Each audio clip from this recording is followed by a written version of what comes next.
Ang mga salita ay may kapangyarihan. Minsan ito'y nagiging mas malalim at mas matalim kesa sa itak.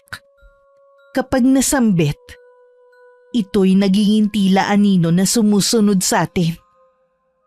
Naghihintay ng tamang pagkakataon upang tumugon. Maaliwalas ang paligid at humuhuni ang mga ibon sa labas ng bahay. Kasalukuyang umiinom ng kape si Brenda. Ilang sandali pa inilapag niya ang tasa sa mesa. At saka mataman niyang tinitigan ng kaharap.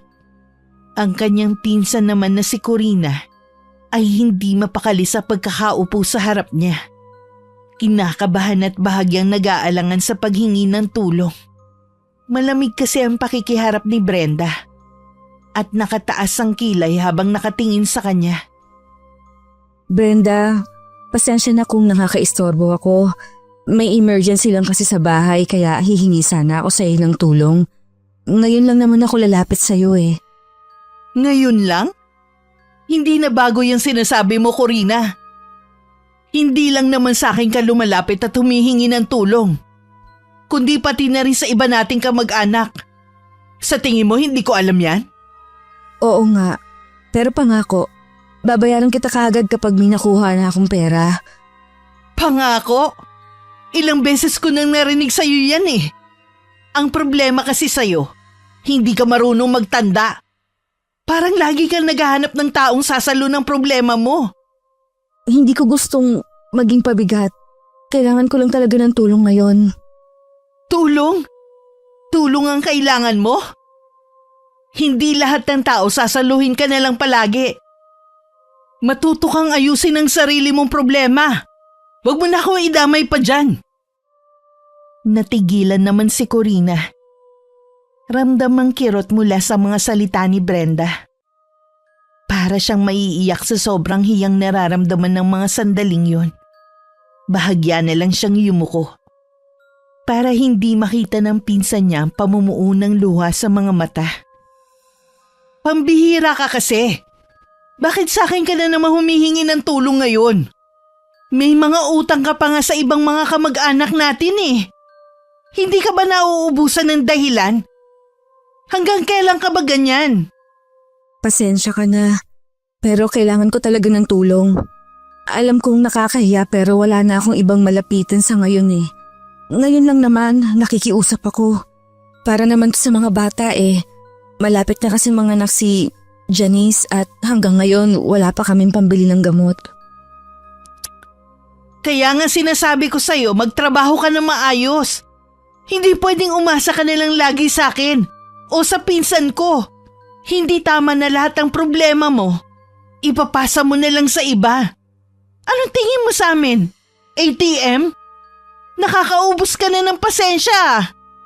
Hindi ito para sa akin, Brenda. Kundi para sa mga anak ko. Nakikiusap ako. Wala na rin talaga kaming makain. Si Roberto, nawala na naman ng trabaho. Hindi ko na rin alam kung saan kukuha ng pambaon ng mga bata. Aba! Mga bata! Huwag mo isisi sa akin ang mga kapalpakan niyo bilang magulang. Isa pa, hindi ko responsibilidad ang mga problema mo. Kung hindi niyo pala kayang suportahan ng mga anak niyo, edi sana hindi na kayo nag-anak ng marami.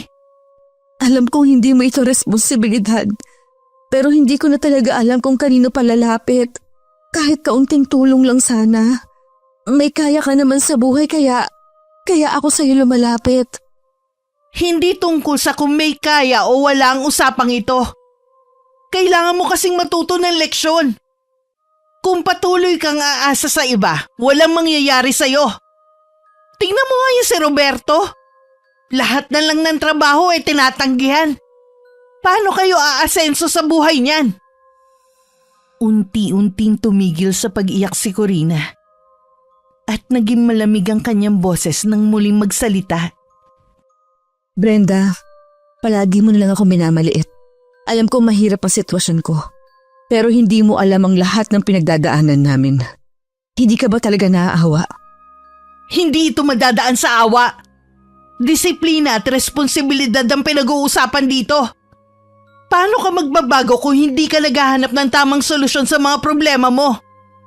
Salamat sa paalaala. Hindi bale, hindi na ako babalik dito. At sana, hindi mo rin kailanganing humingi ng tulong balang araw. Tingnan natin kung sino mangangailangan sa hinaharap ko, Rina. Isa kang inutil. Wala kang ibang aasahan kundi ang sarili mo. Grabe ang kapal ng mukha. Ako naman ang tinatakbuhan ngayon. Ewan ko ba sa kanya? Hindi naman ako bangko para sa mga problema niya sa pera. Umiihip ang malamig na hangin sa labas ng bahay. At tila may binabalak si Corina habang humahakbang siya palayo sa bahay ni Brenda. Hindi mo alam kung anong klaseng sumpa ang kaya kong bitawan, Brenda. Pero hindi magtatagal. Malalaman mo rin. Tahimik na nagpatuloy si Corina sa kanyang paglalakad. Dala ang bigat ng kanyang galit at kawalan ng pag-asa. At sa mga sumunod na araw, may mga pagbabagong darating sa buhay ni Brenda. Mga pagbabagong magpapayanig sa kanyang buhay at magpapaalala ng mga salitang binitiwan niya. Ang mga anino ng kanyang masasakit na salita ay hahantong sa isang pangyayaring pinukaw ng galit. Ma, kain na po kayo. Pinagluto ko po kayo ng paborito ninyong adobong manok. Teka, bakit parang hindi ko malunok ang pagkain ko? Ang sakit ng lalamunan ko ah. Parang may nakabara. Ano ba naman to? Ang init na nga ng ulo ko kanina tapos ngayon ito naman. Ma, baka sobrang stress lang po kayo. Wala po kasi kayong pahinga nitong mga nakaraang araw. Subsub na nga kayo sa trabaho, pati yung mga gawain sa tindahan. Kayo ang umaako. Tawagan ko na kaya si Dr. Santos. Baka kailangan niyo na po magpatingin. Nako, hindi na kailangan yan. Ano? Konting sakit lang ng lalamunan, doktor agad. Akala mo kung ano na? Magpapahinga lang ako at mawawala rin to. Huwag kang OA, Nina. Bumagsak ang pinggan mula sa lamesa. Umubo ng malakas si Brenda at nahihirapan sa paghinga. Nataranta naman si Nina sa nakikita sa kanyang ina. Hindi niya malaman kung ano ang gagawin. Bakit hindi ko malunok? Parang may nakabara sa loob. Pakiramdam ko may nakaipit sa lalamunan ko. Aray! Para kung sinasaksak. Ma! Ano po nangyayari? Hindi na normal yan. Dapat tumawag na tayo ng doktor. Mukhang hindi niyo na po yan kakayaning tiisin, Ma. Hindi ko kailangan yan. Sandali lang to. Kaya ko to, Nina. Mawawala din to, napagod lang siguro ako. Lumalakas ang pag-ubo ni Brenda at lalong bumibigat ang paghinga niya. Parang may kung anong bumabara sa kanyang lalamunan. Si Nina naman ay abala sa paghahanap ng numero ng doktor at maririnig ang takot sa kanyang pagsasalita. Ma, hindi na to biro. Ayoko na. Tatawag na po ako ng doktor para ipatingin yan, Ma. Huwag na nating ipagpabukas pa. Pakiusap, huwag kayo matigas ang ulo.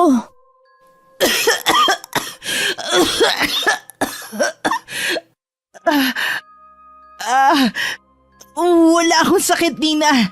Sinabi ko nang okay lang ako. Huwag mo kong kulitin. Kailangan ko lang ng tubig. Pahingi ako ng tubig. Ma, eto na po yung tubig. Uminom na kayo. Tumigil sandali si Brenda sa pag-ubo. Ngunit nang subukan niyang uminom, hindi niya malunok ang tubig. Patuloy ang kanyang pag-ubo at lalo itong lumalala.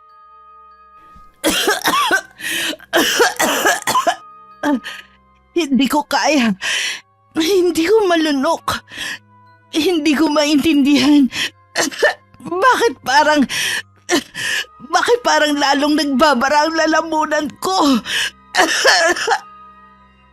Nabitiwan ni Brenda ang baso dahil sa panginginig ng kamay nito. at bumagsak sa sahig na naging dahilan para mabasag ito. Umiiyak na si Nina habang hawak ang cellphone at halos hindi matipa ang numero ng doktor dahil sa sobrang takot at kaba. Ma! Ayos pa ba kayo? Sumagot po kayo! Tatawagan ko na po si Dr. Santos. Huwag na, Nina. Kaya ko to. Wala lang to. Ma! Humingi na po ako ng tulong. Tahimik lamang ang paligid. Tanging ang pag-ubo ni Brenda at malalim na paghinga ang maririnig habang pumapatak na ang luha ni Nina. Sa patuloy na pag-ubo ni Brenda, tila may hatid na sumpa ang bawat hininga. Hindi niya alam. Ngunit ang lahat ng galit at hinanakit na pinakawalan niya noon ay unti-unting bumabalik. Ang mga salitang minsan niyang binitiwan ng walang pakundangan ay bumabalik ngayon sa anyo ng sakit na hindi niya maunawaan. Ang sumpa ay nagsisimula ng gumalaw. Maya-maya lang ay pumunta na ang mag-ina sa pinakamalapit na ospital. Mrs. Valdez, nakakuha na namin lahat ng resulta mula sa mga pagsusuri. Nascan na ang lalamunan mo. Isinailalim ko na rin sa endoscopy. At batay sa pagsusuri namin, wala po kaming nakitang problema. Mukhang ayos naman ang lalamunan nyo. Walang impeksyon o kahit na anong nakabara. Isa pa, baka dala lamang yan ng stress. Ire-refer kita sa isang espesyalista para makasiguro tayo. Paanong wala? Paano niyo masasabing wala ang sakit-sakit pa rin? Para kung tinutusok sa loob. Parang may nakasalpak na kutsilyo sa lalamunan ko. At hindi nawawala ang nararamdaman ko sakit. Hindi to basta stress, Doc. May sakit talaga ako eh. Naiintindihan po namin ang nararamdaman nyo, Mrs. Valdez. Pero kailangan po nating tanggapin na minsan ang stress at anxiety ay maaaring magdulot ng sakit sa katawan. Kahit wala talagang nakikitang bara o sugat. Ang katawan natin ay may koneksyon sa isip. Kaya posibleng epekto ito ng matinding emosyon. Baka psychosomatic ito at Hindi ko lang to iniisip. Hindi to guni-guni. Totoo ang sakit na nararamdaman ko. Hindi na nga nawawala ang kirot eh. Tapos sasabihin niyo sa akin na gawa-gawa ko lang to. Ma, pakiusap. Baka po iba na talaga ang nararamdaman ninyo. Baka may ibang dahilan. Hindi naman pwedeng galit at init lang ng ulo lagi ang pinapairal ninyo. Hindi ako nababaliw, Nina. Huwag mong palabasin na nasisiraan na ako ng bait. Alam ko ang nararamdaman ko. Hindi to normal. Hindi to simpleng stress. Bakit ba parang tingin niyo kayo may kontrol sa katawan ko? Mrs. Valdez, baka kailangan natin tignan ng ibang posibleng dahilan. Minsan kasi hindi pisikal ang pinagmumula ng sakit, pero Oo, alam ko yun. Pero hindi niyo naiintindihan ang pinagdadaanan ko. Ma, wag na po kayo makipagtalo. Hindi ko na alam kung paano kayo tutulungan. Pakiusap lang. Magtiwala kayo sa mga doktor. Huwag niyo nang pahirapan lalo ang sarili ninyo. Kailangan yung pakinggan ang mga sinasabi nila. Hindi niyo naiintindihan. May humahawak sa akin. Parang may anino na bumabalot sa loob ng katawan ko. Hindi ko kaya. Hindi ako baliw. Totoo ang nararamdaman ko. Sa kabila ng kasanayan ng mga doktor, hindi nila magamot ang bagay na hindi nila nauunawaan. At sa bawat salita ni Brenda, lalong nagiging mas malinaw na may mas malalim na dahilan sa likod ng kanyang pagdurusa. Isang dahilan na hindi maipaliwanag ng siyensya o ng teknolohiya. Samantala, tumitindi ang pagbulong ng mga espiritu sa paligid ni Corina. Ang tunog ng humahampas na hangin sa bintana ay sumasabay sa malamig na panahon. Habang ang apoy mula sa mga kandila ay gumagalaw sa bawat ihip ng hangin. Pinaghahandaan na niya ang huling bahagi ng kanyang ritual. Ipinako mo ko sa mga salita mo, Brenda. Inalipusta mo ko at trenato na parang basura. Ngayon, ipapako kita sa sakit. Ang sakit na dulot ng mga salita mo. Ang sakit mula sa kalungkutan. Ang bawat duhang pinatulo mo mula sa mga mata ko. Lahat ng ito, mararamdaman mo. Maririnig ang mga pira-pirasong salamin na nababasag. Inipon ni Corina ang mga to at maingat na iniipit sa loob ng bibig ng isang maliit na manika. Bawat basag na piraso ay may hatid na kasamaan. Maririnig ang mahihinang bulong ng mga espiritu sa hangin na tila sumasabay sa ngit-ngit ng kanyang damdamin. Hindi ka makakatakas, Brenda. Sa bawat subo mo ng pagkain, may hapdi. Sa bawat lunok mo, may kirot. Sa bawat paghinga mo, mababalot ka ng takot. Nararamdaman mo na ba, Brenda? Ramdam mo na ba ang sumpang galit na itinanim mo? Tila may mga espiritong sumasabay sa kanyang ritual at pinapabigat ang enerhiya sa paligid. Ang mga kandila ay lumiliyab ng mas maliwanag habang lumalakas ang kanyang orasyon. Ang silid ay nagiging mas malamig at tila nag-aalab ang puot sa loob ng puso ni Corina. Sumpain ka, Brenda. Sa bawat paghihirap mo, maaalala mo ako. Sa bawat kirot, maririnig mo ang pangalan ko. Hindi mo ako matatakasan. Hindi mo matatakasan ang sumpa ng isang taong hinusgahan at pinagkaitan mo. Nagiging mas mabigat ang enerhiya sa kapaligiran at ang tunog ng mga bubog ay mas lalong maririnig sa bawat galaw ni Corina. Hindi ka na makakakain ng maayos. Ang bawat subo ay magiging piraso ng salamin. Magiging masakit ito at hindi ka magtatagal hanggat hindi mo kinikilala ang mga kasalanan mo. Ang bawat araw mo ay magiging bangungot. Muling naririnig ang pagbagsak ng mga piraso ng salamin sa sahig. Itinali ni Corina ang isang itim na laso sa leeg ng manika at ngayon nagsisimula na ang huling bahagi ng ritual. Ang pagkakabuhol ng laso sa leeg ng manika ay simbolo ng pagsakal sa kaluluwa ni Brenda.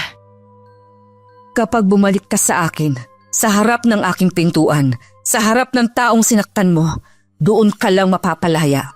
Pero hanggang hindi pa dumarating ang oras na yon, Brenda, lulunukin mo ang bawat pang-aapi na ginawa mo. Biglang tumigil ang pag-ihip ng hangin. Ang buong kapaligiran ay naging tahimik. Ngunit tila bumibigat ang hangin sa bawat saglit. Tumigil na si Corina sa kanyang ginagawa at tumayo, habang tinititigan ng manika sa kanyang kamay. Tapos na.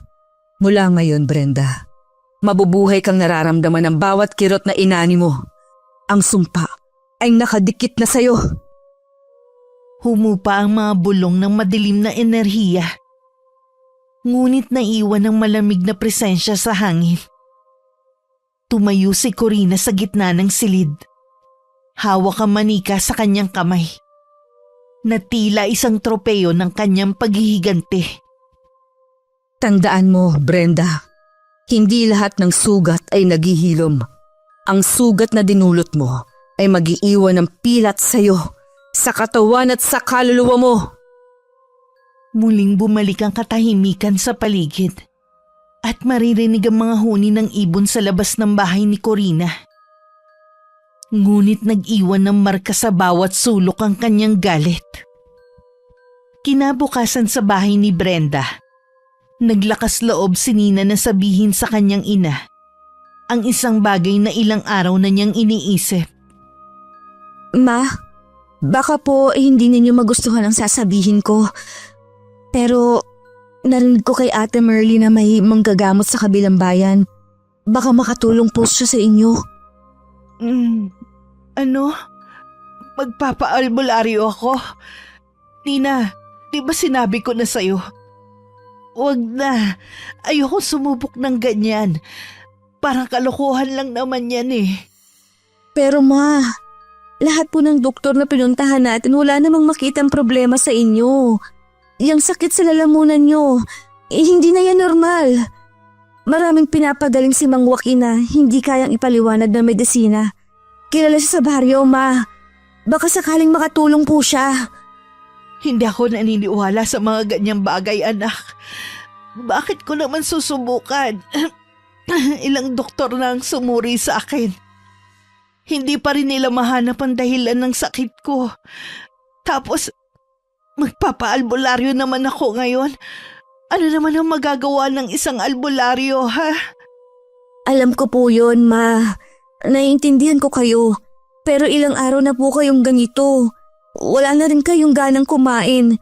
Kung may iba pang paraan, hindi po ba dapat subukan natin? At ano? Papahiran ako ng langis?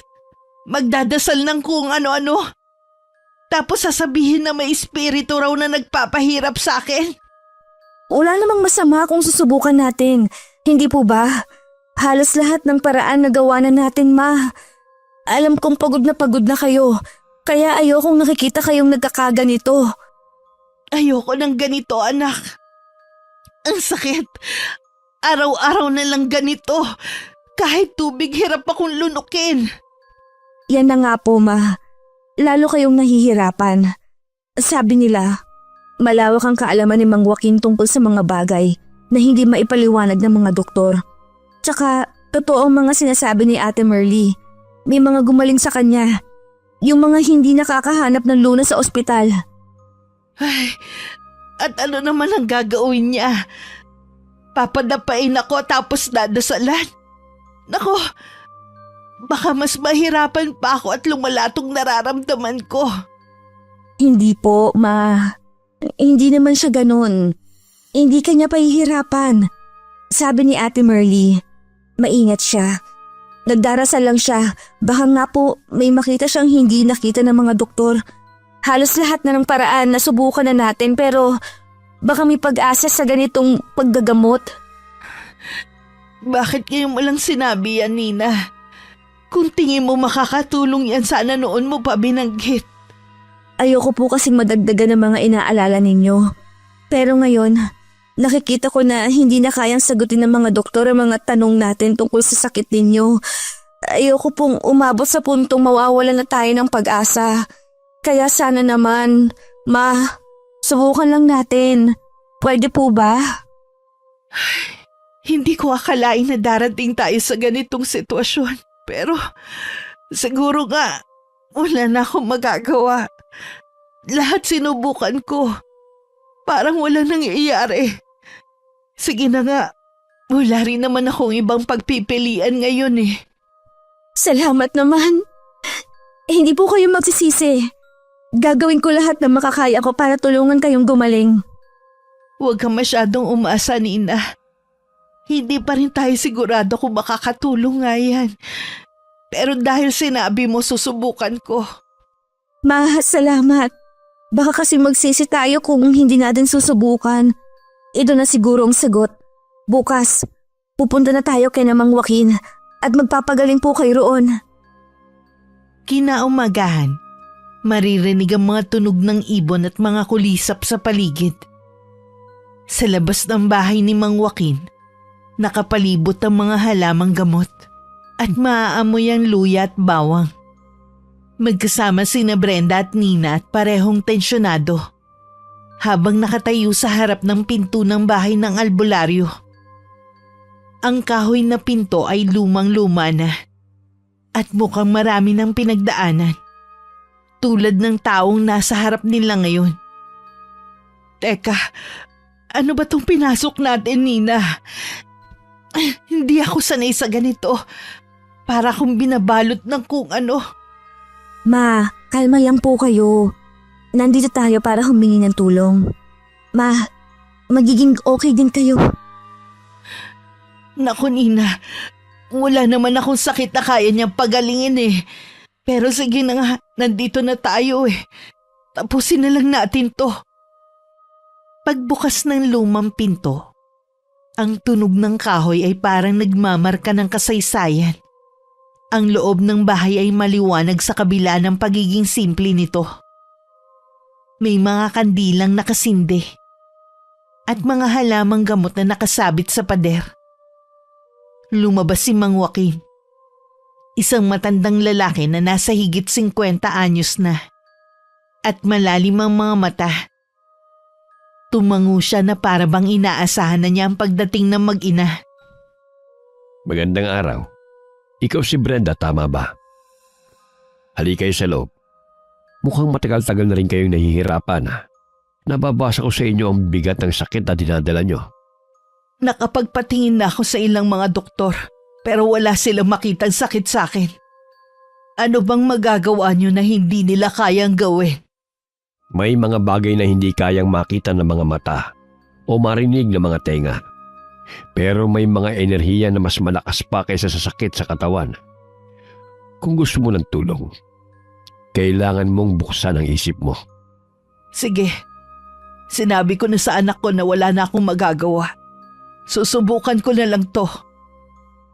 Humakbang si Mang Joaquin papalapit kay Brenda.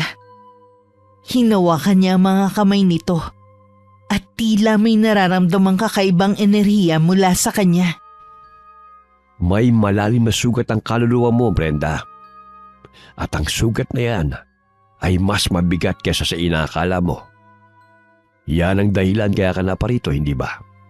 Sige na, gawin mo na kung anong kailangan mong gawin. Pero ayoko ng mga drama, ha? Kung hindi mo ako mapapagaling, wala ka ring silbi. Wag mo kong paaasahin. Hindi ako makakain dahil parang may nakabara sa lalamunan ko. Kahit anong lunok ko, masakit. Nagsimulang magdasal si Mang Joaquin at hinahanap ang pinagmumulan ng sakit sa lalamunan ni Brenda. Ang hangin sa paligid ay tila lumamig at naramdaman ni Brenda ang kakaibang enerhiya sa paligid. Hindi ko to ginagawa para lamang ipakita sa iyo ang mga bagay na gusto mong makita. Matindi ang galit na bumabalot sa iyo, Brenda.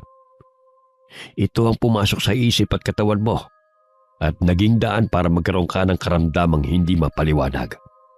Galit? Anong ibig mo sabihin? Wala akong kaaway.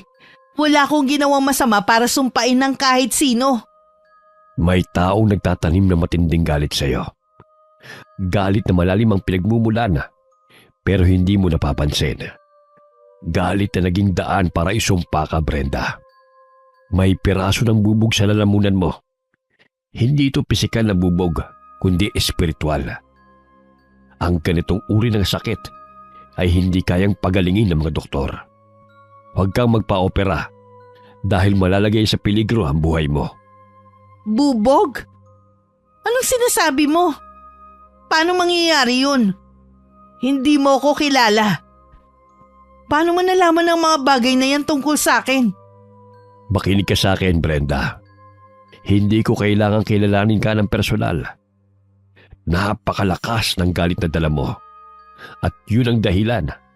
Kaya ang lakas ng kapit ng sumpa sa iyo. Kung susubukan mo itong alisin sa ibang paraan, hindi mo magagawa. Magpapatuloy ang sakit. Pero kung gagawin mo ang mga sasabihin ko, makakahanap tayo ng paraan. Huwag kayong mag-alala. Gagaling ka rito sa bahay ko. Maririnig ang paghinga ng malalim ni Brenda.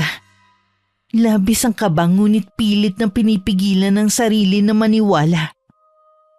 Dahan-dahan niyang binaba ang kanyang kamay mula sa pagkakahawak sa kanyang lalamunan. Ma, pakiusap. Pakinggan niyo po siya. Narinig niyo na po ang mga doktor. Wala silang makitang mali. Baka sa pagkakataong ito, si Mang Joaquin ang tunay na makakatulong po sa inyo. Hindi ko alam. Hindi ko alam kung anong paniniwalaan ko.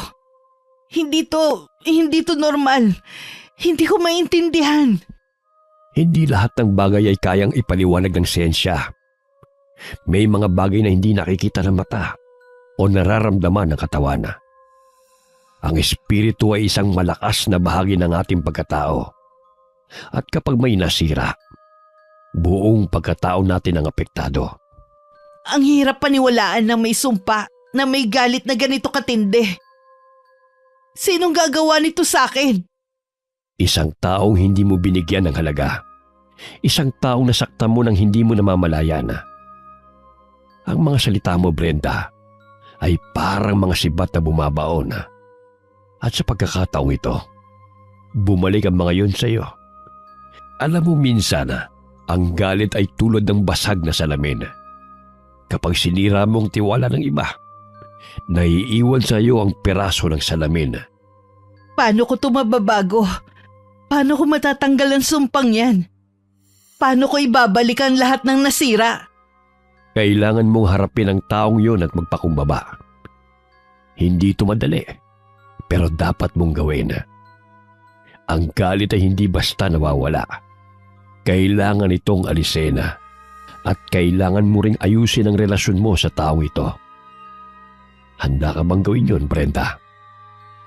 Muling umihip ang hangin at sa pagkakataong ito, tila may kakaibang presensya sa paligid. Napapikit si Brenda. Huminga ng malalim at tila unti-unti nang tinatanggap ang kanyang kapalaran. Ang maliit na silid ni Mang Joaquin ay napapalibutan ng mga anting-anting, mga kandila at mga halamang gamot na nakalagay sa mga paso at bote. Ang kapaligiran ay puno ng tensyon habang si Mang Joaquin ay naghahanda para sa orasyon. Si Brenda ay nakaupo sa harap niya, bahagyang kinakabahan. Pero umaasa na sana'y mawala ng sakit na nararamdaman niya.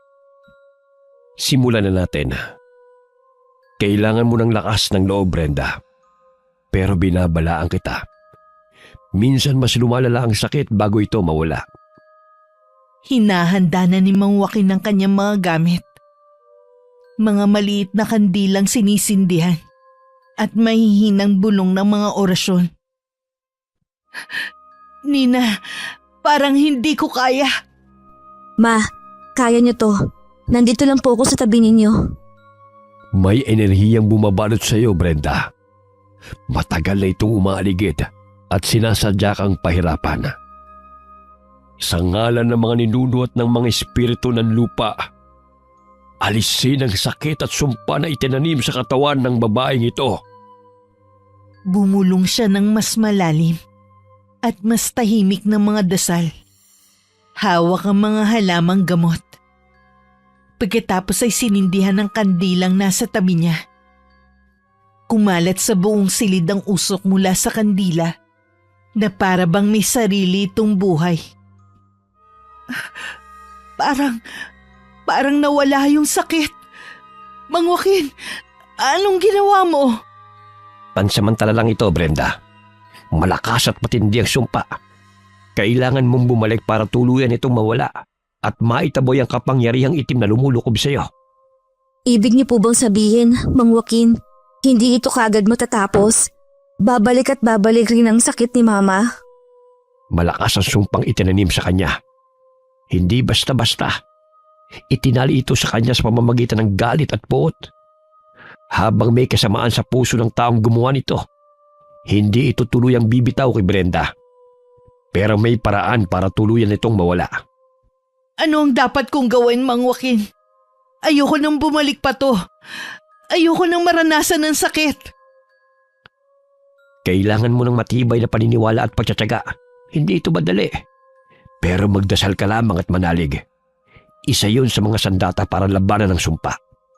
Hindi ko maintindihan. Paano to nangyari sa akin? Bakit naman gagawin to ng kung sino man? Walang hanggan ang kasamaan ng tao kung puno ng inggit at galit ang puso. May mga tao na nagkikimkim ng sama ng loob at naghahangad na maghiganti. Huwag mo na lamang tanungin kung bakit. Ang mas mahalaga ngayon ay patuloy kang lumaban.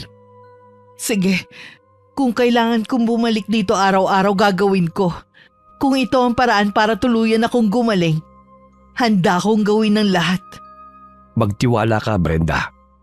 Kailangan mo lamang ng lakas ng loob at tiwala sa poong may kapal at sa mga espiritu ng kabutihan. Bumalik si Mang Joaquin sa kanyang dasal. Kinuha niya ang isang bungkus ng mga halamang gamot habang patuloy sa pagbigkas ng orasyon. Ang usok ay bumabalot sa kanila at ang alingaw-ngaw ng mga bulong ni Mang Joaquin ay tila sumasabay sa hangin. Ramdam ko may nagbago. Parang gumaan ang pakiramdam ko. Pansamantala lang yan, Brenda. Bumalik ka bukas. At sa bawat pagbabalik mo, unti-unti nating lalabanan ng sumpa. Hanggang sa ito'y tuluyang mawala. Ma, mukhang makakatulong po talaga si Mang Joaquin. Bumalik tayo bukas at sa mga susunod na araw. Mukhang ito na ang paraan para tuluyan na kayong gumaling. Maaamoy pa rin sa bahay ni Mang Joaquin ang halimuyak ng mga halamang gamot. Sina Brenda at Nina ay nakaupo sa isang mesa habang hinihintay si Mang Joaquin na matapos ang orasyon. May isang simpleng mangkok ng lugaw na inihanda ang asawa ni Mang Joaquin bilang bahagi ng kanyang panggagamot. Ma, subukan niyo po. Tingnan natin kung kaya niyo pong kainin ito. Parang kaya ko. Sana hindi na masakit tulad ng dati. Dahan-dahang kinuha ni Brenda ang kutsara at sinubukan niyang sumubo ng konti. Parehong nakatingin si Nina at Mang Joaquin habang dahan-dahang lumulunok si Brenda. Nina, hindi masakit! Hindi na masakit! Ma, sabi ko na nga be, dito kay Mang Joaquin, nakakakain kayo ng hindi nasasaktan. Diyos ko, Nina, akala ko hindi na ako makakakain ng ganito. Ang gaan ng pakiramdam ko rito sa bahay ni Mang Joaquin. Habang patuloy na kumakain si Brenda, tumingin si Mang Joaquin sa kanila. Ngumiti ngunit mababanaag sa mga mata ang kaseryosohan. Alam niyang pansamantala lamang ang kaginhawaang nararanasan ni Brenda. Pero sa sandaling yun, ang makita ang isang pasyenteng nakaramdam ng ginhawa ay nagbibigay kasiyahan sa kanya. Naku, parang gusto ko na ngang tumira dito, anak.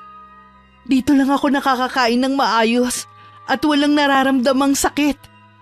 Siguro mas mabuti pa nga dito na lang ako, ano? Malugod ko kayong tatanggapin dito. Pero tandaan nyo, kailangan pa rin nating sundin ang proseso para tuluyang mawala ang sumpa. Narinig niyo, Ma? Sana tuloy-tuloy na ang paggaling ninyo. Muling sumubo ng pagkain si Brenda. At sa bawat lunok ay tila nararamdaman niya ang panibagong lakas na bumabalik sa kanyang katawan.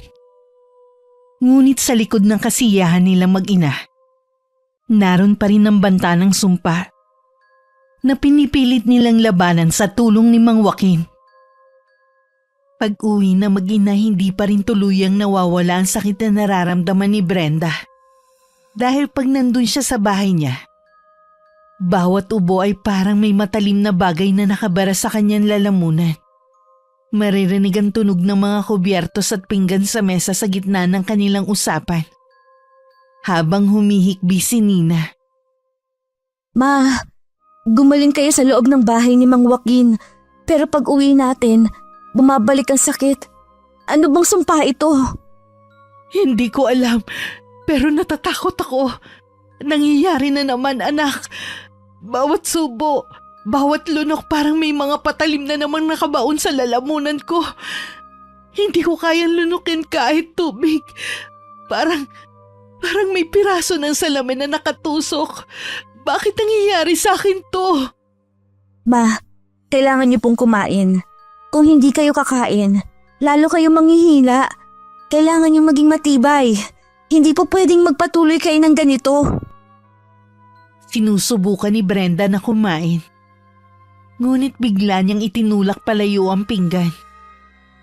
Mahalata ang pagkadismaya sa kanyang buntong hininga. Habang hirap at umuubo pa rin. Hindi ko kaya. Sobrang sakit. Hindi ko maintindihan, Nina. Para akong may tinik sa lalamunan.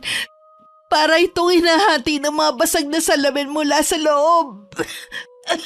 Masakit. Sobrang sakit. Ma, wag po kayong sumuko. Subukan natin ulit kina Mang Joaquin. Siya lang ang may alam tungkol sa ganitong uri ng sumpa. Ang mga doktor, wala na silang magawa. Parang nawawala na rin sila ng pag-asa sa inyo. Paano ko gagaling, Nina? Paano? Madaling sabihin para sa'yo dahil hindi mo naiintindihan. Hindi ikaw ang nakakaramdam ng sakit. Wala nang gamot na makakalunas sa sakit na to. Hindi ko alam kung paano ko huhugot ng lakas. Hindi ko alam kung hanggang kailan ko to kakayanin. Tumayo si Brenda. Mabilis ang mga yabag ng kanyang mga paa habang naglalakad palayo. Si Ninay na natiling nakaupo sa mesa. Hawak ang kutsara at nagpipilit na wag umiyak. Bagamat malinaw na hirap na siya. Paano ko kayo matutulungan kung hindi kayo nakikinig? Paano ako mananatiling matatag kung kayo mismo sumusuko na? Pinunasan ni Nina ang mga luha niya. Gamit ang likod ng kanyang kamay habang nagpupumilit manatiling matatag. Ngunit hindi maipagkakaila ang panghihinayang sa boses niya. Ma, iniisip ko ang kapakanan ninyo. Pero paano ko kayo makukumbinsi na subukan natin ulit? Hindi na sapat ang mga dasal. Hindi na sapat ang pagpapatingin sa mga doktor. Alam kong natatakot kayo. Pero hindi na natin alam kung gaano pa kalala ang pwedeng mangyari. Kailangan natin ng solusyon, Ma. Hindi ko alam, Nina. Hindi ko alam. Parang natatakot na rin ako sa kahit anong solusyon. Bawat paghinga ko, parang may humahabol sa akin. At parang malagim na sumpa talaga ang bumabalot sa katawan ko. Baka ito po ang sinasabi ni Mang Joaquin. Sumpa talaga ito. Pero Ma, hindi kayo pwedeng magpatuloy ng ganito. Hindi ko kayang makita kayong naghihirap ng ganito. Baka kailangan natin bumalik sa kanya. Baka mas alam niya kung ano ang gagawin. Nina, kung talagang sumpa nga to, anong magagawa natin? Wala na bang ibang paraan para takasan ito? Ma, baka may paraan pa po. Hindi lang natin alam. Baka kailangan niyo lang sundin ang payo ni Mang Joaquin. Hindi niyo po pwedeng sukuan ang laban na ito. Kung may kahit kaunti pang pag-asa, huwag agad tayong susuko. Tumahimik sandali si Brenda. Habang tinitingnan si Nina na tila naguguluhan, ngunit nahahabag. Mararamdaman ang bigat ng sitwasyon. Ngunit umaasa pa rin sila na kahit papano ay merong solusyon sa suliranin na kanilang kinakaharap. Sige anak, subukan natin ulit. Pero hindi ko alam kung hanggang kailan ko pa kakayanin ito. Ma, kakayanin natin to. Magkasama tayo sa laban na ito. Sa muling pagbabalik ng mag-ina sa bahay ni Mang Joaquin, tila mas magaan na ang kanilang pakiramdam. Maririnig ang mga yabag ng mag-ina papalapit sa bahay ni Mang Joaquin. Kumakaluskos ang pintuan habang unti-unting bumubukas. At pumasok sina Nina at Brenda. Naroon ang pamilyar na tunog ng kalikasan at nakakakalmang enerhiya ng paligid. Si Brenda ay tila mas kalmado ngayon kumpara nung una.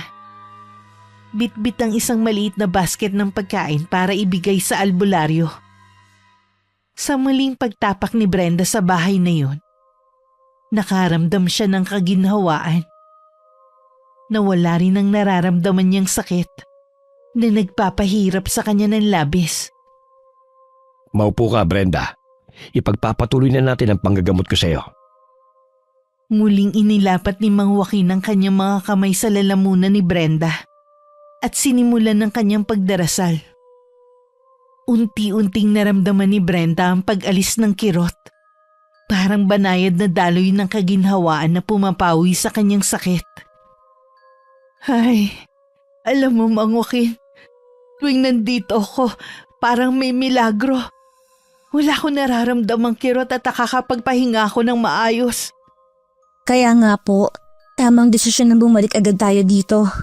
Iba talaga ang ginhawa kapag nandito po kayo, Ma.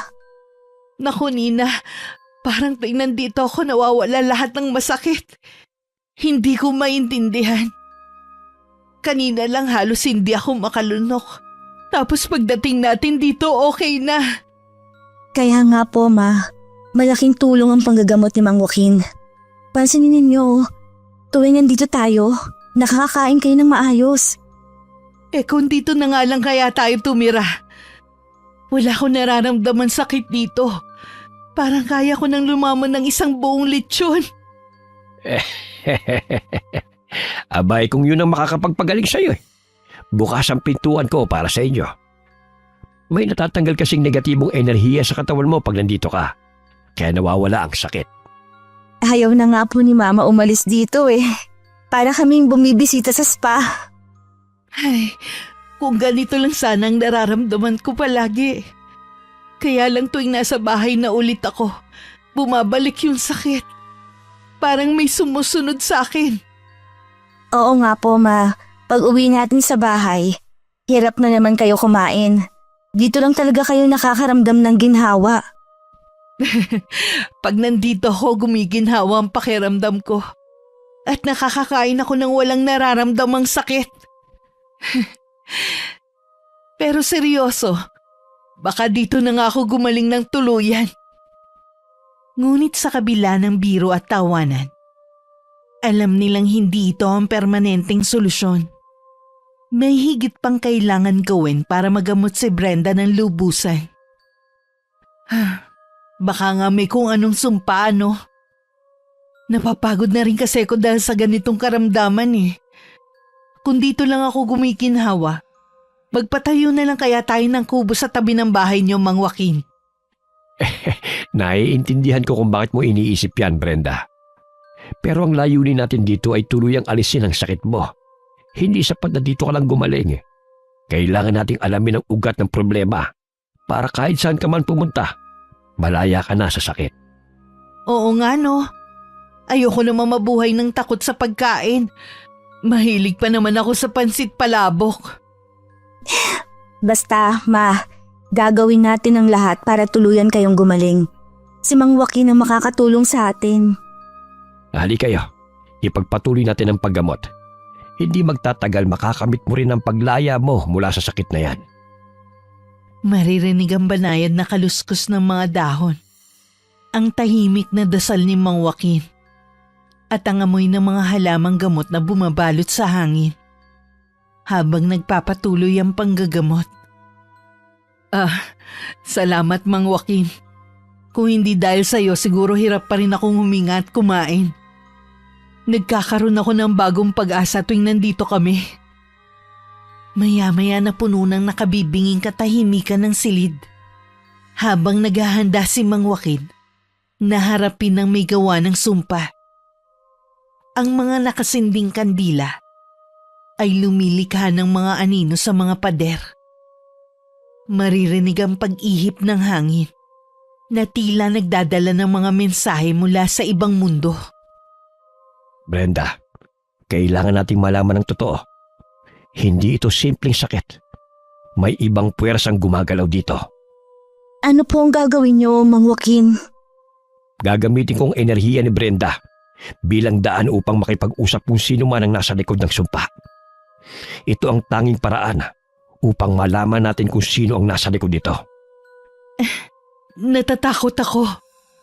Huwag kang matakot, Brenda. Hindi kita pababayaan. Kailangan ko lang ituloy ang ritual para malaman natin ang katotohanan.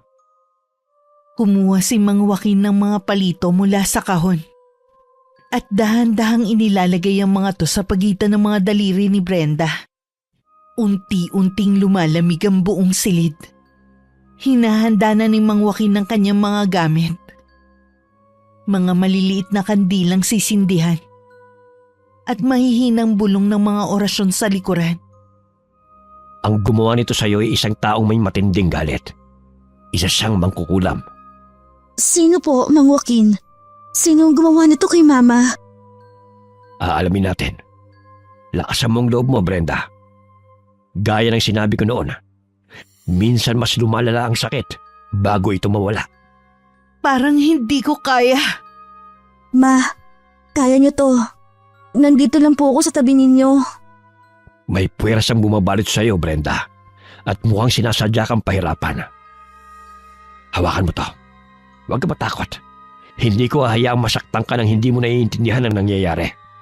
Ang mga posporo ay magpapalakas ng enerhiya upang maipasa ang mensahe sa kalaban. Patuloy si Mang Joaquin sa pagbulong ng mga orasyon. Halos hindi marinig ngunit may ritmo. Bawat salita ay dumadaloy na maingat, pero may kapangyarihan. Ipinapatawag ko ang sino mang nasa likod ng sumpang ito. Nakikiusap ako. Magpakilala ka. Kung hindi ka magsasalita, ipagpapatuloy ko ito hanggang sa umamin ka. Lumalakas ang hangin sa labas. At maririnig ang mababang ugong na tila nagmumula sa malayo. Kinakabahan si Brenda. At ang kanyang mukha ay nagpapakita ng hindi mapigilang pag-aalala at pangamba. Sino ka? Ikaw ba ang gumawa nito kay Brenda? Magpakilala ka! Walang may gumawa niyan sa kanya. Hindi ka na makakapagtago. Kung sino ka man, magpakilala ka! Dahan-dahang idiniin ni Mang Joaquin ang mga palito sa pagitan ng mga daliri ni Brenda. Sa bawat pagdiin, pinipilit niyang paaminin ng sino mang nasa likod ng sumpang ito. Huwag mong gawin to. Wala akong alam tungkol sa sinasabi mo. Wala kang karapatan para gawin ito. Ma, sino yan? Kung hindi ka aamin, mas lalo ka masasaktan. Anong pangalan mo? Hindi ako may kagagawa nito. Hindi ko ito ginawa. Muling idiniin ni Mang Joaquin ang mga palito sa mga daliri ni Brenda. At dahil dito lalong nasasaktan ng taong nangulam. Kahit na siya'y nasa malayong lugar. Hindi mo ako maluloko. Umamin ka na. Ikaw bang may gawa nito? Sino ka? Aray! Masakit! Masakit! Anong pangalan mo? Corina! Pinsan ako ni Brenda! Ikaw palang nasa likod ng lahat ng ito. Anong intensyon mo, Corina? Bakit mo sinasaktan si Brenda? Hindi ko... Sabihin mong totoo, Corina. Ikaw bang may gawa ng sumpang ito?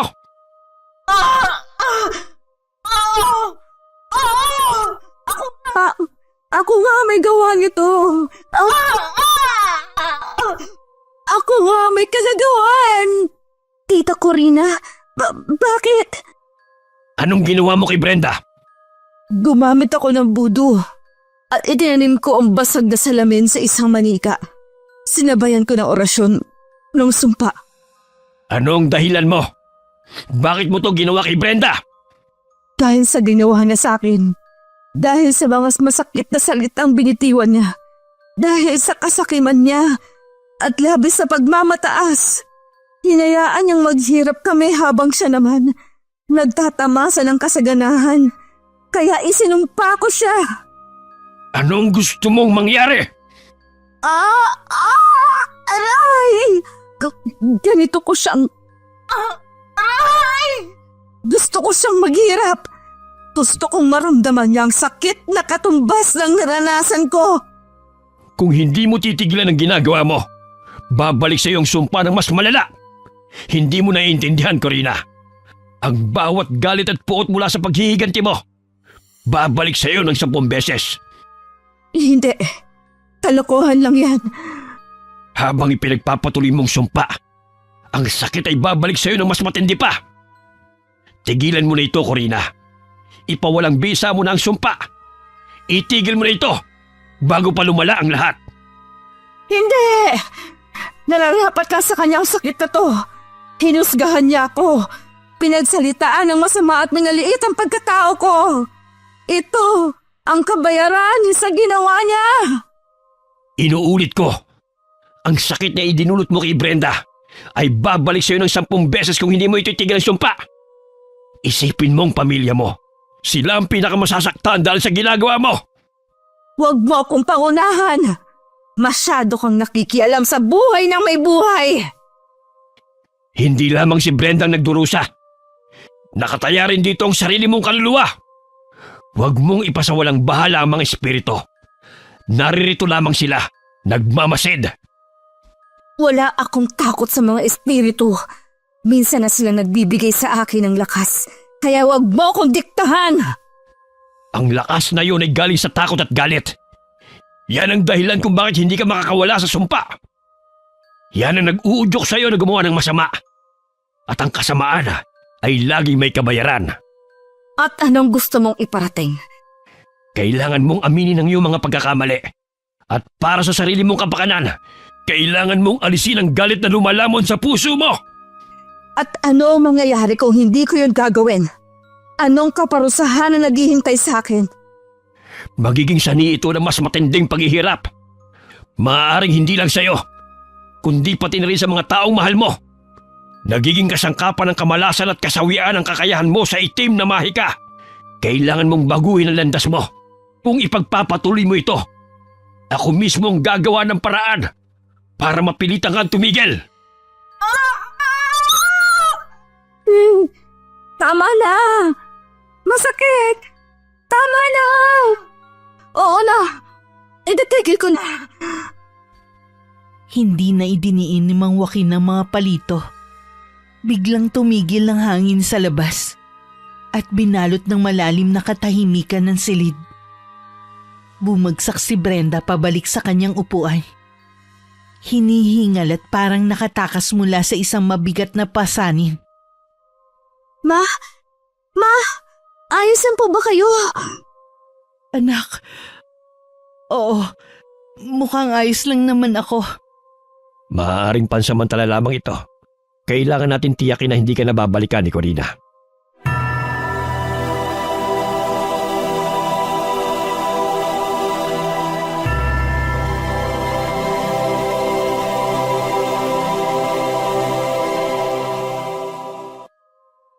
Nagawa nga ni Corina ang kanyang mga plano. Pero may babala ako sa kanya. Ang sumpa ay hindi isang bagay na pinaglalaruan. Lahat ng sakit na dulot niya sa iba ay babalik sa kanya ng mas matindi.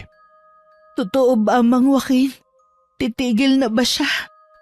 Kung hindi siya titigil, may ipapataw sa kanyang mas matinding kaparusahan. Yun ang kapalit ng bawat gawaing masama. Paano kung hindi siya titigil?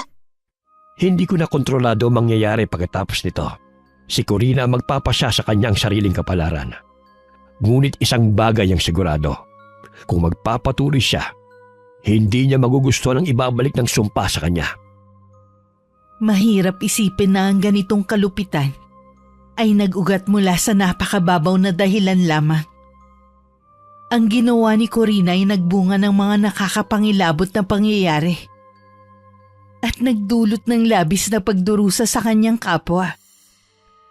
Pagkalipas ng ilang araw, maririnig ang tunog ng kampana mula sa malayo habang si Mang Joaquin ay nagdarasal sa kanyang altar. Pinapalibutan yun ng mga kandila at halamang gamot. Dumating si Nina sa may pintuan habang humihikbi. Mang Joaquin, si Mama, hindi pa rin po siya lubos na gumagaling. Kahit na dinasalan niyo na siya, bumabalik pa rin ang sakit kapag wala kami sa bahay niyo. Paano ko siya matutulungan? Nagmula sa malalim na hinanakit ang enerhiyang bumabalot kay Brenda. Hindi ito isang simpleng sakit na maaaring gamutin ng halamang gamot o dasal lamang. Nakatingin si Mang Joaquin sa malayo at malalim ang iniisip. Kumakapal ang mga ulap at para bang nagdadala ito ng pangamba. May lugar na makakapagbigay ng lubos na kagalingan para sa kanya. Ngunit kailangan ng sakripisyo, iha. Sa banal na bundok ng Banahaw matatagpuan ang sagradong tubig. Kung pupunta si Brenda sa talon at batis na matatagpuan doon, maglalaho ang sumpa. Hindi nga lamang magiging madali ang paglalakbay. Kailangan ng tiyaga at tiwala. Pero Mang Joaquin, hindi po niya kakayanin ng mahabang biyahe, lalo na ang pag-akyat sa bundok. Kilala ko si Mama. Ayaw niya nang nahihirapan. Bukod pa doon, takot na takot siya. Ang kagalingan ay laging may sakripisyo. Ang tanong, Handa ba siyang magsakripisyo para sa ikagagaling niya? Nakataya ang buhay niya rito. Kung hindi siya susubok, walang mangyayaring pagbabago. Kakausapin ko po siya. Kailangan niyang malaman na ito na lang ang natitira naming pag-asa. Mang Joaquin, siguradong hindi siya maniniwala kaagad. Pero kailangan kong ipaalam sa kanya ang lahat. Tama yan, Nina. Kailangan mong ipaliwanag sa kanya na hindi lamang ito para sa kanya, kundi para na rin sa pamilya niyo. Sabihin mo sa kanya na sa bawat hakbang, may kasama siyang mabubuting espiritu ng mga ninuno para gabayan at protektahan siya. Pero paano kung hindi po siya makinig? Baka isipin niyang pinipilit ko siya. Alam niyo naman ang ugali ni Mama, matigas ang ulo. Kailangan mong maging mahinahon at mapagpasensya. Magsalita ka mula sa puso mo. Sabihin mong nag-aalala ka at ginagawa mo ito dahil mahal mo siya. Kung makikita niyang handa kang ipaglaban siya, maaari mabuksan ang isip niya. Opo. Sige, gagawin ko po yun. Kailangan ko ring ipaalam sa kanya na hindi siya nag-iisa sa labang ito. Tama yan, Nina. Kapag magkasama kayong dalawa, mas magiging madaling lumaban. Tandaan mo, pag may tiwala kayo sa isa't isa, makakayanan niyo ito. Salamat po, Mang Joaquin. Ipagdasal niyo po kami ni Mama. Patuloy din kayong magdasal at huwag kayong mawalan ng pag-asa, Nina. Kinagabihan, sa labas ng bintana ng bahay ni Brenda maririnig ang kaluskos ng hangin at mga patak ng ulan na halos umaabot na sa loob ng silid. Si Nina na may nakatayo sa tabi ng kama ni Brenda habang siya'y nagpapahinga. Ma, may sinabi po si Mang Joaquin. May pag-asa pa raw para gumaling kayo ng tuluyan. Pero kailangan natin pumunta sa bundok ng Banahaw. May sagradong tubig doon at baka yun na po ang tuluyang makapagpaalis ng sumpa. Bundok ng Banahaw? Sa gitna ng ulan at putik?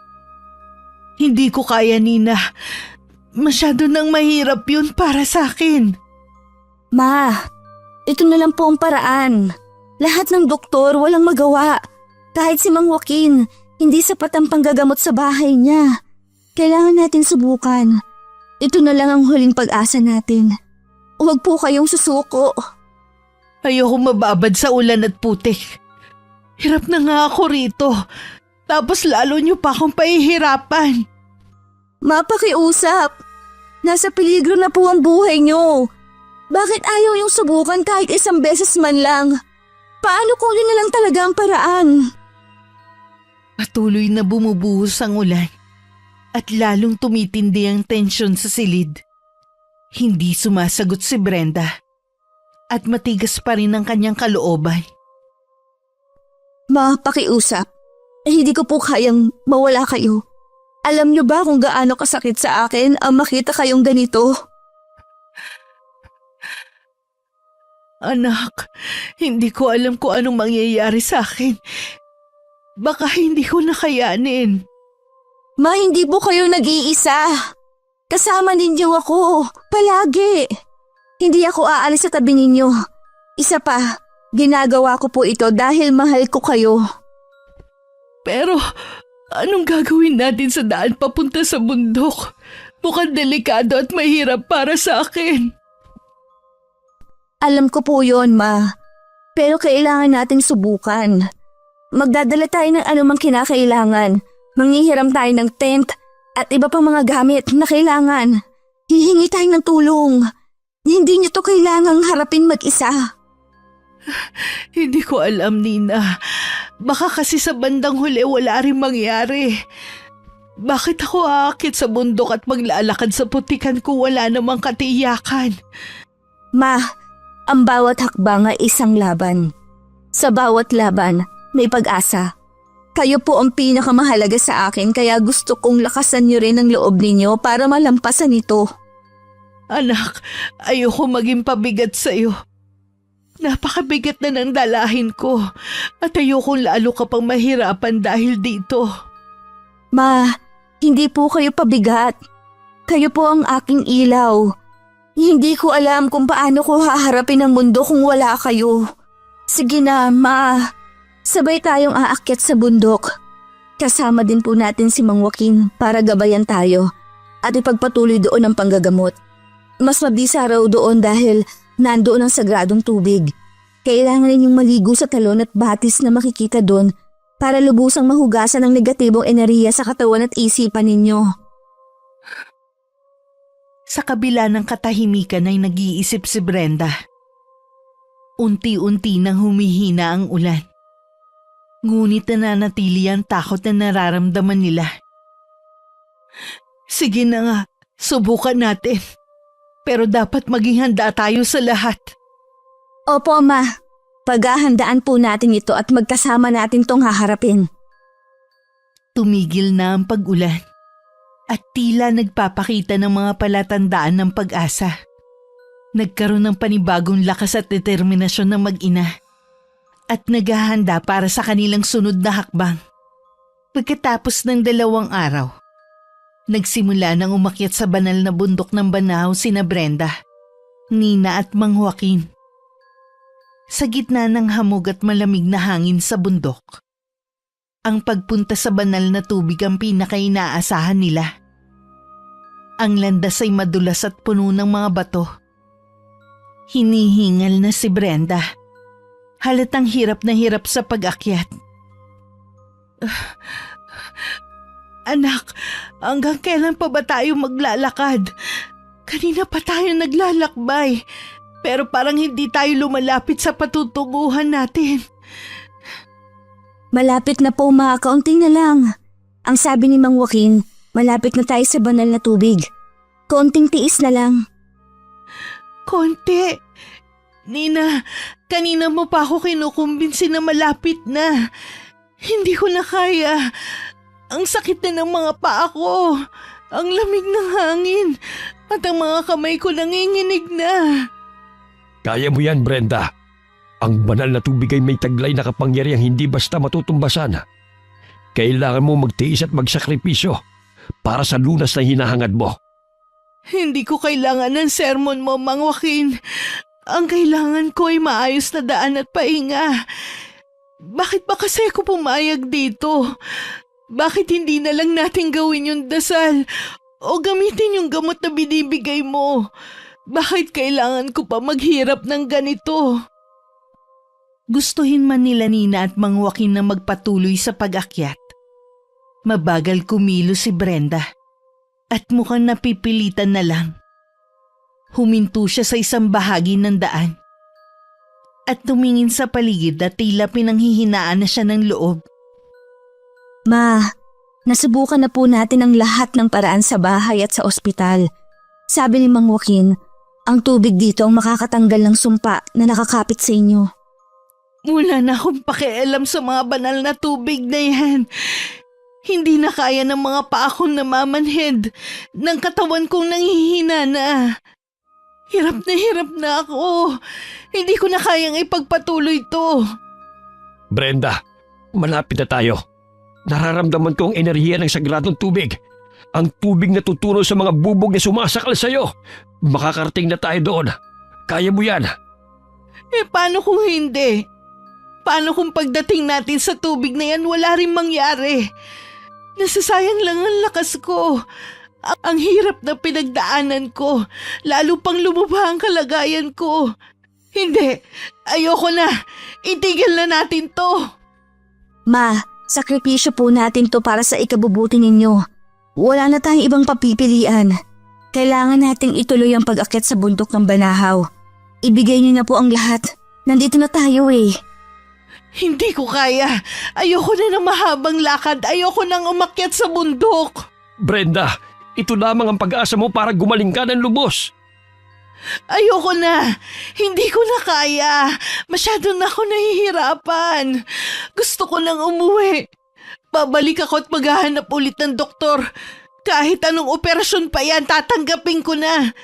Basta wag lang ang ganitong klaseng paghihirap. Brenda, tandaan mo, ang desisyon mo ang magdidikta ng kinabukasan mo. Ang tubig sa bundok na ito ay hindi pangkaraniwan at tunay na nakapagbibigay ng lunas sa mga karamdamang espiritual. Kung tatalikuran mo ang pagkakataong ito, maaaring wala ka nang balikan. Wala na akong pakialam, Mang Joaquin. Kung totoo nga matutulungan ako ng banal na tubig mo, hindi sana yung ganito kahirap puntahan. Para sa akin hindi ito ang lunas. Tahimik lang si Nina. Pero makikita sa kanyang mukha ang lungkot at pagkabigo. Si Mang Joaquin ay tahimik na lang na umiling. Ngunit nagpasya na rin siyang bumaba kasama si Brenda. Habang bumabalik, ramdam ni Mang Joaquin ang labis na panghihinayang dahil sa pinalampas na pagkakataon. Ngunit wala na siyang magawa kundi respetuhin ang desisyon ni Brenda at samahan siya pabalik. Pagkatapos ng isang araw na pamamahinga, mas pinili ni Brenda na bumalik na lang sa doktor upang muling ipasuri ang kanyang karamdaman. Mrs. Valdez, batay sa mga resulta ng huling pagsusuri, inirerekomenda namin na magpa-opera kayo. Alam naming medyo delikado pero ito na lamang ang natitirang paraan. Kailangan niyo pong magdesisyon. Sige, hindi ko na kayang tiisin ang sakit na to. Pero ano ang mangyayari sa akin? Ma, wag. Ma, wag na pong ipilit ang operasyon. Naalala niyo po ba ang sinabi ni Mang Joaquin? Kung mapapa-opera kayo, baka hindi ninyo kayanin. Hindi ko alam kung tama ba talaga ang desisyong ito. Pero pagod na kasi ako, Nina. Gusto ko nang masolusyonan ang problemang to. Ma, umaasa na lang po akong makakalabas kayo ng buhay. Huwag din kayo mawawala ng pag-asa. Anong mangyayari sa akin? Paano kung hindi na ako makabalik? Kailangan lang natin ipagdasal ito. Magiging maayos din po ang lahat. Nina, kung sakaling hindi ako makabalik. Ayoko sana mangyari yun pero... Ipagdasal na lang natin ito at magtiwala po tayo. Mrs. Valdez, gagawin namin ang lahat para sa inyo. Ihanda ang mga kagamitan. Pero paano kung hindi ito magtagumpay? Anong mangyayari sa pamilya ko? Ma, huwag niyong isipin ang mga bagay na yan. Ang importante po sa ngayon, magpakatatag kayo. Tandaan ninyo, nandito lang po ako sa tabi ninyo. Gagawin namin ang lahat ng kinakailangan. Magpakatatag kayo. Salamat. Ikaw ang dahilan kung bakit ako lumalaban, anak. Hindi po kayo nag-iisa, Ma. Lakasan po ninyo ang loob ninyo at manalig sa may kapal. Maya-maya lang ay maririnig ang tunog na nagmumula sa mga medical monitor at oxygen machine. Si Brenda ay nakahiga sa kama. Labis ang sakit at pagod na nararamdaman. Habang ang kanyang anak na si Nina ay hawak ang kanyang kamay at nag-aalala. Ma, ano pong nangyayari? Bakit hirap na naman kayo huminga? Diyos ko, masakit. Nagkaroon ng komplikasyon sa operasyon. Tatawagin ko ang doktor. Ma, kaya niya to. Magpakatatag po kayo. Naramdaman ni Brenda ang takot at pag-aalala.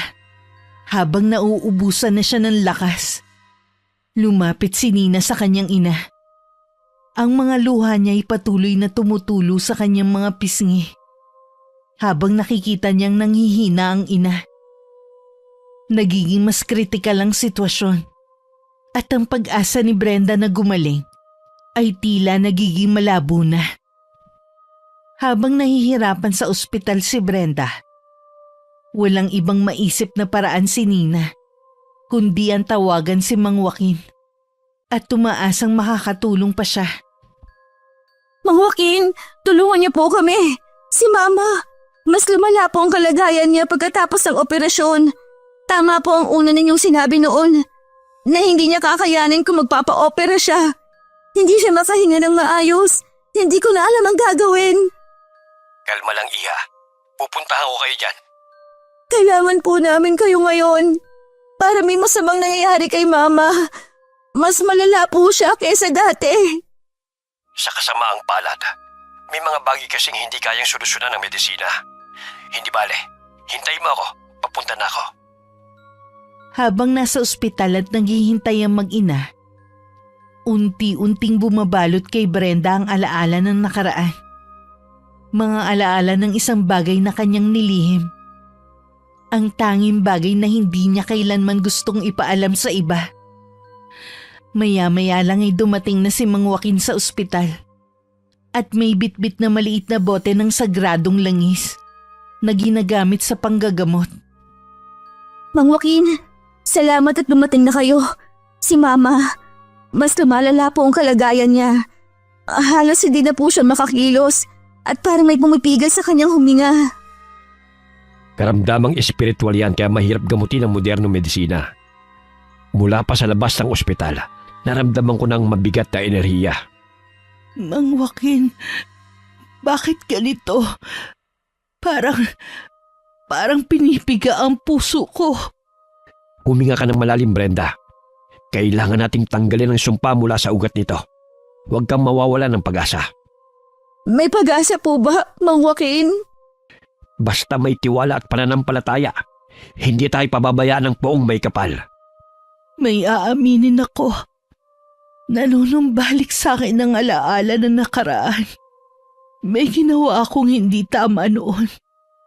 Matagal na yun. Isang sumpa na dapat sana'y binaon ko na sa limot. Ma, ano po ang ibig ninyong sabihin? Noon kasi, may kapitbahay kami si Aling Rosa. Kinuha niya ang lupa namin at nagalit ako ng sobra. Sa tindi ng galit ko, nag-orasyon ako sa ilalim ng buwan at sinumpa ko siya. Akala ko, parang biro lang yun. Wala naman talaga akong intensyon na saktan siya. Ma, nagawa niya po yun? Akala ko ba hindi kayo naniniwala sa mga ganitong bagay? Inisip ko na lang na baka wala naman talagang bisa yun. Pero pagkatapos kong gawin ng orasyon, nagkasakit na malubha si Aling Rosa. Binaliwala ko lang yun pero ngayon, pakiramdam ko, bumabalik ito sa akin bilang kabayaran. Brenda, ang sumpa na ginamit ni Corina sa'yo ay nagmula mismo sa sariling galit at pagkamuhi mo noon. Mukhang siya lang ang nagpalakas sa sumpang ikaw mismo nagpakawala. Ganun po ba? Siya ang nagpalala ng sumpang matagal nang ibinaon sa limot. Baka gawa din po ito ng karma. Ma, baka yan po ang punot dulo ng lahat ng ito. Kaya siguro hindi lubos na nawawalang negatibong enerhiya sa inyo. Ayoko ng ganito, anak. Patawarin mo ko. Hindi ko alam na ito ang magiging kapalit ng galit ko. Ang iniisip ko noon wala namang mangyayaring masama. Habang ang bigat ng katotohanan ay bumagsak sa kanila, naramdaman ni Mang Joaquin ang puwersa ng sumpa.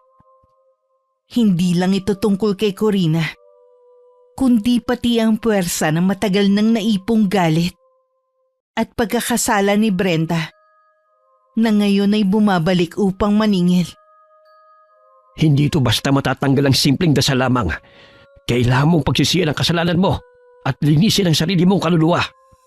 Paano? Sabihin mo sa akin, ano pa ang magagawa ko ngayon? Pagtanggap at pagpapatawad. Kailangan mong buksan ang sarili mong puso, magpakumbaba at magpatawad. Kung hindi mawawala ang galit at poot, hindi magiging malaya ang kaluluwa mo. Patawarin? Pagkatapos ng lahat ng ginawa niya? Oo, dahil sa mga oras na ito, ang sumpay hindi na tungkol sa kung sino ang tama o mali, kundi sa pagtanggap at paglaya mula sa galit na naging ugat ng sumpa. Ma, kaya niyo po bang gawin yon? Kailangan kong gawin. Ako ang may sala. Ako ang kailangan magbayad. Sa puntong ito, hindi ko na alam kung makakayanan pa ng katawan mo. Pero siguradong maliligtas ang kaluluwa mo. Dahil nagkaroon ng komplikasyon matapos ang operasyon, naging kritikal at mas lumala pa ang kalagayan ni Brenda. Maririnig din ang mga nagmamadaling hakbang ng mga doktor at nurse. Habang tumitindi ang tensyon, unti-unting pinanghihinaan ng loob si Nina. habang patuloy na sinusubukan ng mga doktor na iligtas si Brenda. Ang isang buhay na dating puno ng pag-asa, ngayon ay tila naging mga alaala na lamang. Bumibitiw na siya. Bilisan nyo. Kailangan natin siyang i-revive. Ginagawa ng mga doktor at nurse ang lahat para buhayin si Brenda. Ngunit sa kasamaang palad, bigla nilang narinig sa makina ang tunog ng pagtigil ng tibok ng puso niya. Nagtulungan na ang mga doktor. Ngunit tila hindi na bumabalik ang pagtibok ng puso ni Brenda. Hindi na namin siya kayang iligtas. Ikinalulungkot namin. Pero wala na kaming magagawa. Hindi maaari. Ma, pakiusap, gumising po kayo. Ma, huwag niyo po akong iwan. Kailangan ko po kayo, Ma. Huwag niyo po akong iwan. Kailangan namin kayo. Ma! Sa mga huling sandali ng buhay niya, patuloy na lumaban si Brenda. Ngunit ang sumpa na parang isang madilim na anino ay ang nagtagumpay sa huli. Si Brenda, matapang at matigas ang loob hanggang sa huli, ay tumangging sundin ng mga babala. Ang sumpa na bumalot sa kanya ay nangibabaw sa kanyang kapalaran. Isang buhay ang natapos nang hindi nalulutas ang suliraning pinagdaanan. Sa bawat hakbang na pinili ni Brenda, sa bawat pag-ikot ng kapalaran, makikita rito ang kapangyarihan ng pagdidesisyon at pagpili ng sariling landas. May mga pagkakataon kung saan ang tunay na lunas ay hindi nakikita ng mga mata, kundi nararamdaman ng puso. Ang kapalit ng pagtalikod sa pagsubok at sakripisyo ay kadalasang mas matindi at masakit kesa sa pagsusumikap at pagtitiis. Sa mundong puno ng misteryo at sumpa, may mga bagay na hindi nakukuha sa madaling paraan. Ang tunay na lakas ay nasa pagharap sa pagsubok, hindi sa pag-iwas. Ang kanyang pagpanaw ay naging simbolo ng isang laban na nabigo. Nagtapos na ang kanyang pagdurusa, ngunit ang alaala ni Brenda ay mananatili sa puso ng kanyang pamilya at mga kaibigan. Lumipas ang isang linggo. Labis pa rin ang paghihinagpis ni Nina dahil sa pagpanaw ng kanyang ina. Hindi lang pagdadalamhati ang nararamdaman niya, kundi pati na rin ang paghahangad na magkaroon ng hustisya. Kaya naisip niyang puntahan si Corina. Nina, anong ginagawa mo rito? Wala na ang nanay mo. Ano pa bang gusto mong gawin dito? Bakit mo ginawa to sa amin? Pamilya tayo. Paano mo to nagawa? Anong klaseng baluktot na pag-iisip ang meron ka? Wala ka pa talagang konsensya. Pamilya? Pamilya bang tawag sa humihila sa ibababa? Si Brenda? Akala mo malinis ang konsensya niya? Walang pakialam, mapangmata. Akala mo kung sino? Nakakainis siya. Kaya dapat lang na maramdaman niya ang parusang siya rin ang nagpataw sa iba. Ang sumpang ginawa mo sa kanya, babalik sa'yo ng 10 beses. Hindi mo ito matatakasan. Lahat ng galit na itinanim mo, aanihin mo ng higit pa sa inaakala mo. Tingin mo ba, magkakaroon ka ng kapayapaan dahil sa ginawa mo? Maling-mali ka. Para sa mga mahihina lang yan, kaya kong harapin kahit ano, Nina. Kahit ang karma, kaya kong kontrahin. Tingnan na lang natin kung talagang totoo yung mga sinasabi mo. Hindi mo naiintindihan. Huwag mo nang subukan panglabanan ng karma dahil walang silbi ang mga orasyon mo at yung baluktot na pag-iisip mo. Sa bawat sumpa, haharapin mo rin ang paghihirap na walang katapusan. Hindi laro ang sumpa. Anumang galit at sakit na itinanim mo sa iba ay babalik ng may kasamang parusa. Ang paghihigante ay hindi kailanman magbibigay ng tunay na kapayapaan. Isang paalala na ang kadilimang dinulot sa iba ay kadalasang bumabalik. ng higit na mas masakit at mas mabigat. Samantala, nagkakwentuhan ng mga tao sa bayan at maririnig ang mga bulong sa mga kalsada na tila may dalang misteryo. Pero wala sa kanilang nakakaalam ng tunay na istorya. Kumakalat ang bulong-bulungan tungkol kay Corina. Ang sumpang ipinataw niya kay Brenda ay bumalik sa kanya. At ngayon pinaparusahan siya ng itim na mahikang nilikha niya. Hindi na siya makabangon mula sa sakit. At sinasabing ito ang hagupit ng karma dahil sa kanyang kasalanan. Habang tumitindi ang takot ng mga tao, unti-unti silang umiiwas at iniwang nagdurusa si Corina sa anino ng kanyang sariling gawa. Habang ang taga-baryo ay tahimik na tinatanaw ang pait ng galit na hindi na naitama. Sa ilalim ng paghihigante, walang tunay na nagwawagi. Si Brenda na nagkasala dahil sa matalim niyang pananalita ay nagdusa sa ilalim ng sumpang hindi niya nakita. Si Corina na gumamit ng itim na mahika. Siya rin mismo ang nagbayad ng malaking kapalit nito. Ang bawat pagkakamali ay may dalang pasakit at ang sakit na dulot ng galit ay nagiiwan ng sugat na maaaring hindi na maghilom. May kapangyarihan ng itim na mahika. Ngunit ito'y may kabayaran. Isang kabayaran na kahit sino'y hindi kayang takasan. Lalo na kapag nagsimula ng kumilos ang karma. Ang aral mula sa mga pagkakamali nila ay aabot sa mga susunod na henerasyon. Pati ang mga bulong ng nakaraan ay nananatiling gising. Nagiging kasangkapan para magsilbing aral para sa iba. Ang pinakamahalagang aral. Ang galit at paghihigante ay hindi dapat ginagamit bilang sandata. Huwag nating hayaan na ang galit at paghihigante ang magdikta ng ating kapalaran.